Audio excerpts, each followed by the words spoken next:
Christian Smith split his undergraduate years between Wheaton College in Illinois and Gordon College in Massachusetts, earning a bachelor's degree in sociology from Gordon in 1983. He then spent a year at the Harvard Divinity School before returning to the fold of sociology at Harvard for his 1990 PhD. While still in graduate school, he returned to nearby Gordon College as an instructor in sociology and actually became an assistant professor there after completing his dissertation. But in 1994, he moved to the University of North Carolina at Chapel Hill. He worked in Chapel Hill for 8 years before moving to his current position at Notre Dame, where he has started several centers and research projects to study religion in society. Robert Faris came to sociology a dozen years after Christian Smith, graduating from the University of Washington in 1995, and then shifting from the West Coast to the East Coast to complete his 2007 doctoral degree at Chapel Hill. After graduation, he joined the sociology department in the University of California at Davis.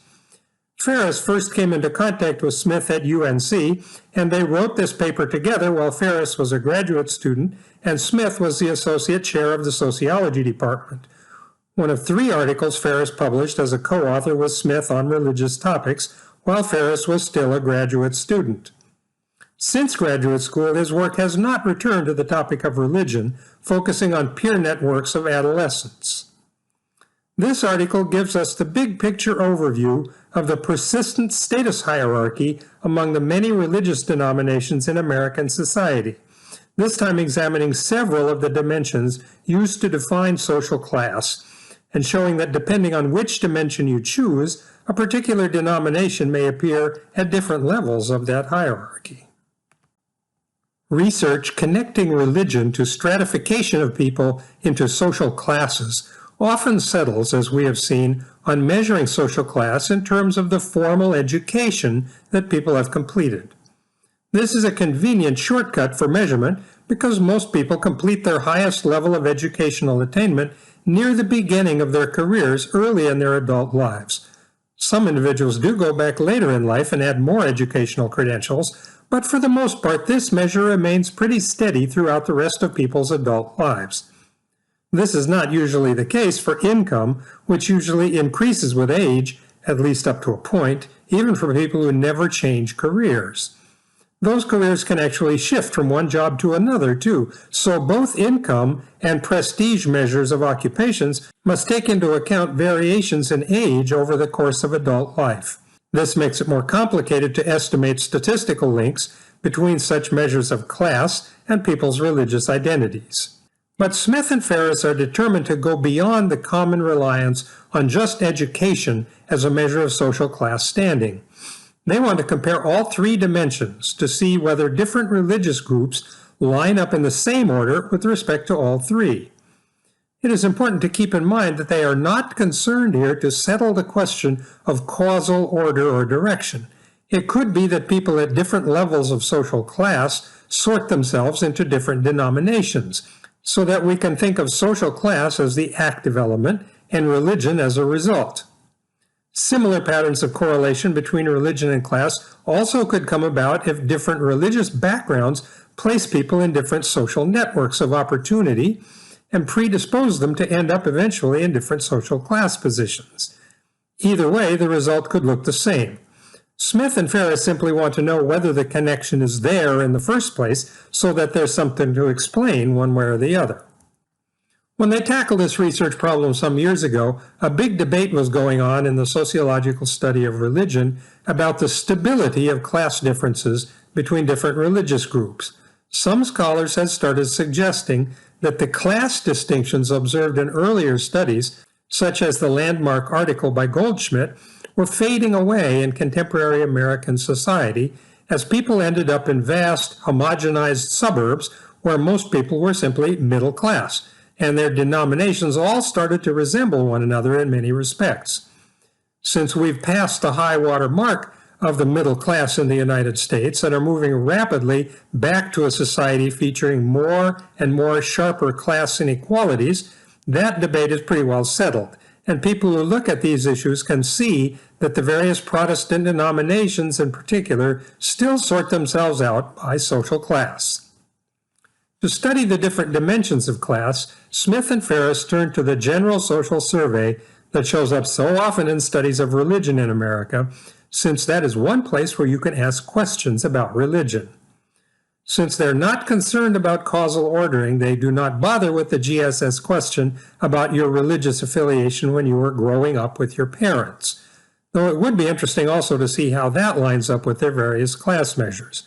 They just want to know people's religious identities at the time of the survey, which could be either causes or effects of their social class position. From the current religion question, they find that the largest single religious group in American society is the Roman Catholic Church, followed by the people who report that they don't belong to any religious group at all. We'll come back repeatedly to this non-religious group, using them as a yardstick against which to compare the various denominations. In addition to the numerous Catholics shown in red and the non-religious shown in green, we also find a significant number of Jewish respondents shown in purple. All the other blue bars in this figure show the various Protestant denominations. Even after they combine results from both the 1998 and 2000 General Social Surveys, some of these smaller splinter denominations and sects only can muster a handful of respondents, and they warn us that we have to take any results for these tiny groups with a grain of salt. We should pay most attention to the larger groups, like Episcopalians, Presbyterians, and the various kinds of Methodists, Lutherans, and Baptists. We also get a reasonable number in the other Pentecostal category, but this is already a diverse group of even smaller splinter sects. If we find the share of people in each of these religious categories who have at least an undergraduate college degree, we can rank them in order from the groups with the highest to the lowest percentage of graduates. This dividing line is generally recognized by most researchers as the most important boundary in the contemporary educational landscape. 100 years ago, it would have been the boundary of high school graduation, but today that boundary has shifted up to college graduation. In this figure, with all the different groups still in the same order as shown for sample sizes, a vertical line conveniently appears matching the percent of graduates found in the non-religious group.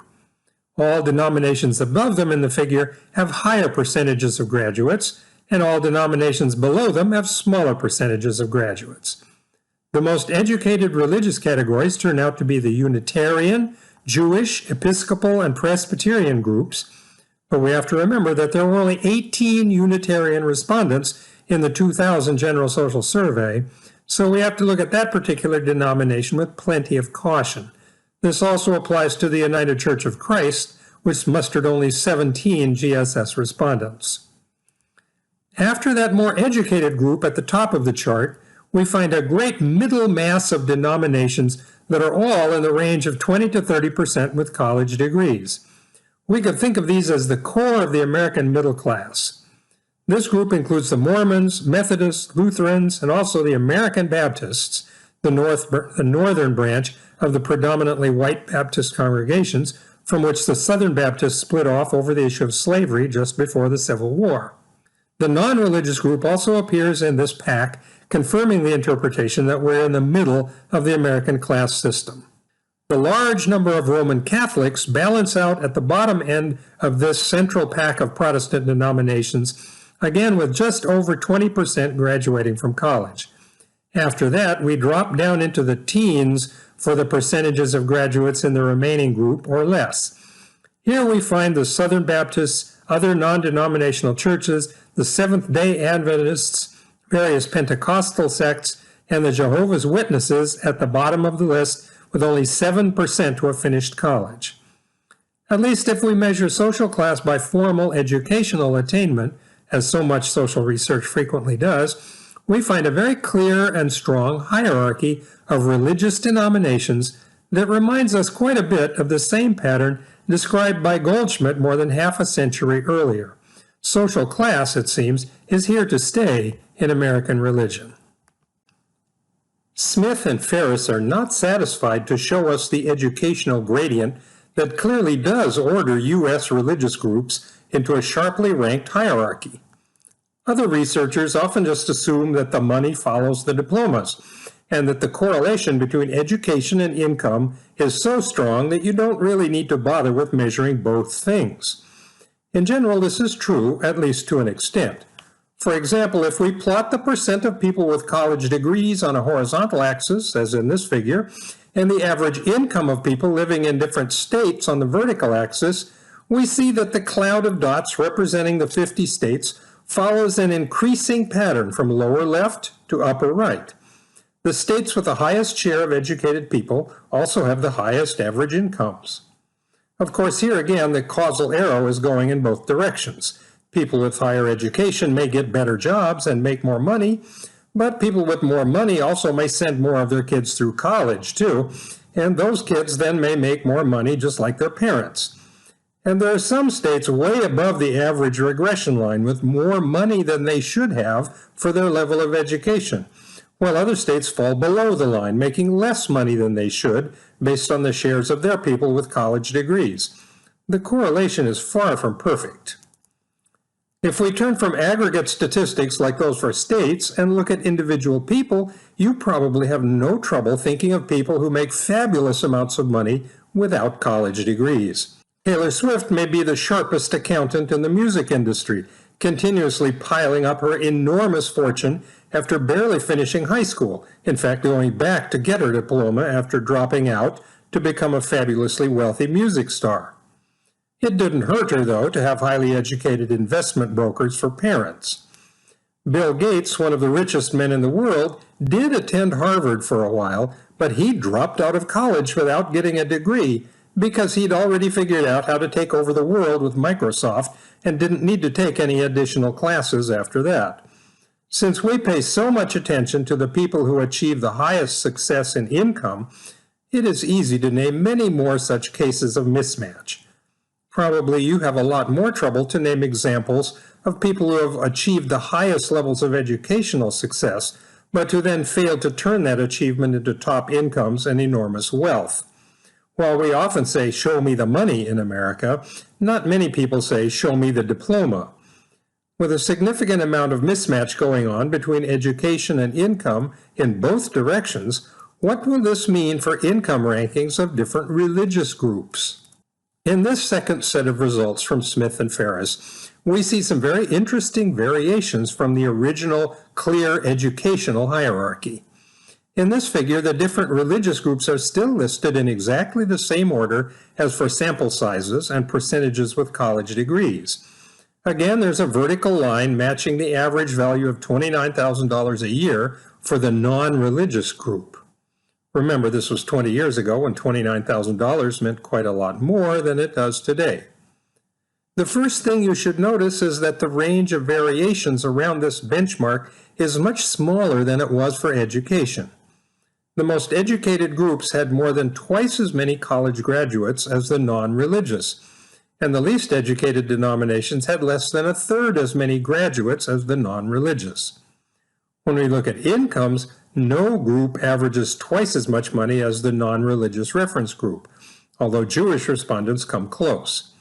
At the bottom of the chart, the groups that had percentages of college grads in the single digits actually show up here with decent average incomes, not far below the average and sometimes even well above it, as for the non-denominational conservative Protestants. Another thing to notice here is that a majority of all religious groups, including the Catholics who were below the non-religious in education, are above the non-religious in income. The groups that do fall noticeably short of the non-religious reference group in terms of income are the conservative Methodists, the American Baptists, the Black Baptists, and the various Pentecostal sects and Jehovah's Witnesses. Interestingly, the Southern Baptists who fell below the other Baptist groups in college degrees appear here above the other Baptists in average income. Finally, for a few denominations, Smith and Faris were able to identify a split into conservative versus liberal wings of the same denomination, so they can compare incomes for these split segments. While the more liberal United Methodists averaged much higher incomes than the conservative Methodists, in line with the general idea that conservative fundamentalism tends to concentrate in lower class levels, This is not true for either the Baptists or the Lutherans. The more conservative Southern Baptists average higher incomes than the American Baptists, and the more conservative Missouri, Wisconsin Lutherans average higher incomes than the more liberal Evangelical Lutheran Church in America, or ELCA. We see further evidence of these high-income conservative Protestants showing up in the non-denominational conservative Protestant denominations that can't be identified with any of the traditional larger historical denominations.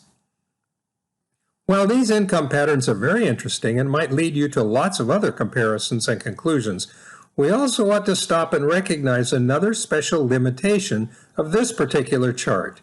If you go back and look closely at the numbers given in the tables in Smith and Faris's article, you will see that the total number of GSS respondents used for this chart is far smaller than the number used for the education rankings. Many of the respondents who provided information on education got left out when it came time to generate the table for incomes. What happened to those missing respondents?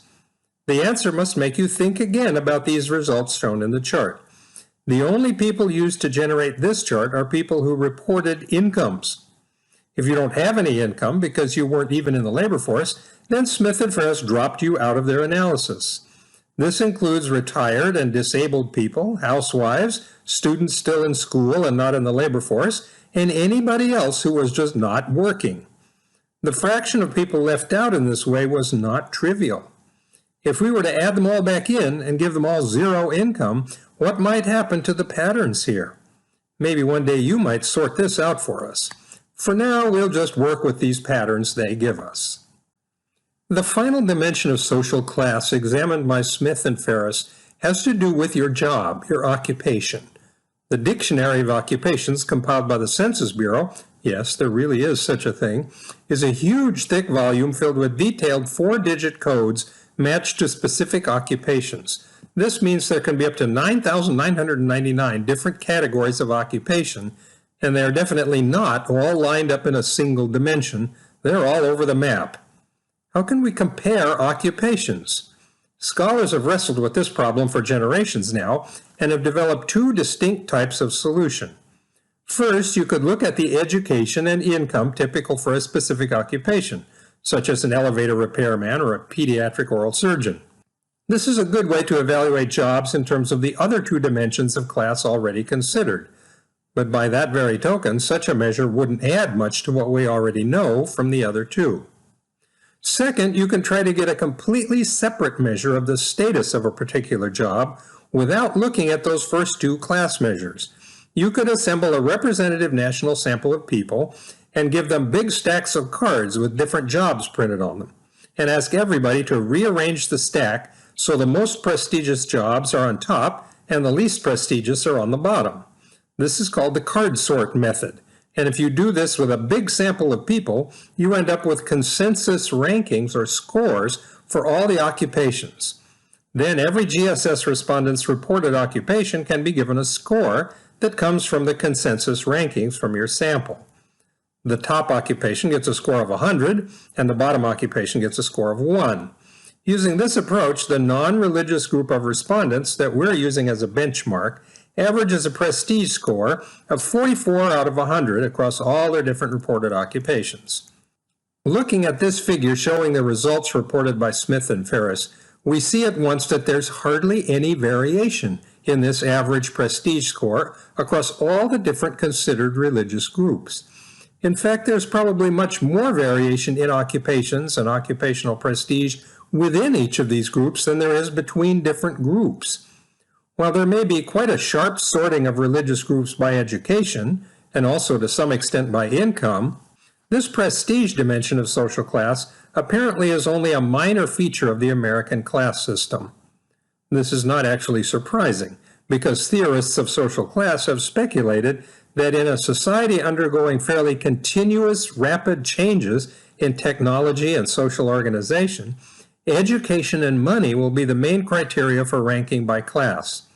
Only in a society that has settled down to a static economic, political, and technological order, like medieval Europe, will prestige come to the front instead as the main criterion for ranking by class. This lack of importance for the prestige dimension fits right into the larger theoretical picture as what you expect in our situation.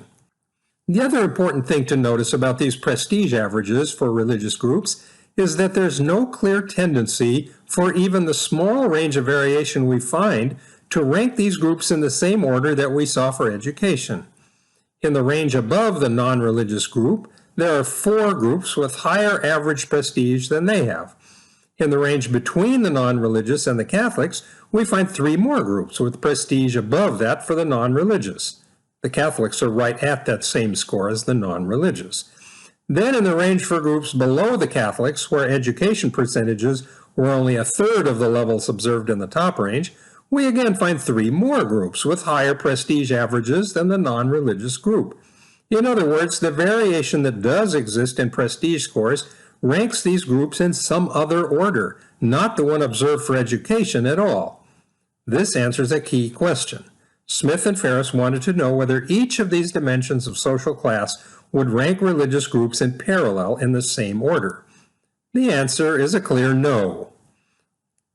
A good way to see this is to divide all figures in all 3 previous charts by the value in each chart for the non-religious respondents. That makes those respondents a reference group with a value of 100% in each dimension. We can then plot all 3 of the dimensions in a single chart, as shown here. Sure enough, you'll see that the green point in each line plots right on the 100% horizontal axis. All 3 lines for the non-religious group cross through that same reference point. The steepest of these lines is for education, from the highest value on the left to the lowest on the right end. The flattest line, as you would expect, is for job prestige. The left end of that line is at practically the same level as the right end. If we compare the 3 different points plotted for each religious group, we can see which of them are getting the best income returns to education. For instance, we could say that the scores for education and income give us the normal returns for the reference group of non-religious people. By comparison, then, the education point for the first 4 high-status groups on the left is much higher than the income points. This means that their educations are higher than we would expect for their incomes, or their incomes are lower than we would expect for their educations. They are not getting as good an income return on their high levels of education. On the other hand, for Mormons, Missouri Synod Lutherans, Catholics, and most of the lower class education groups, average income is considerably higher than we would expect from their education levels. So they're getting a better than average income return from their limited education.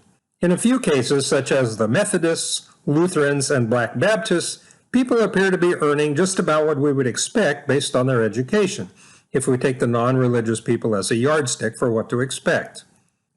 Beyond these metrics of class rankings, Smith and Faris also confirm several other points about denominational sorting by social class in the United States. First, they observed that the groups up at the top of these charts tend to be more theologically liberal than the ones at the bottom, tend to be more fundamentalist and conservative. Second, the groups at the top tend to have more centralized, hierarchical organizational structures, while those at the bottom tend to have local congregations that are more independent, owning their own buildings and making their own decisions about hiring pastors, adopting hymn books, and so on. This observation must be qualified, though, because we need to recognize that the most centralized hierarchical group of all, the enormous Roman Catholic Church, averages out to a rank in the lower half of the overall distribution. And finally, the same variation in styles of worship that Goldschmidt observed so many decades ago still exists today. The higher class churches prefer formal liturgical worship traditions and follow the 11th commandment, that thou shalt be quiet in church. While the lower ranked groups still are looking for that thrill that Goldschmidt talked about, since that's about the only thrill they have to look forward to in their lives. If you're a church-going person yourself, you may look at your own church and your own experience in some new ways after this look at religion and social class.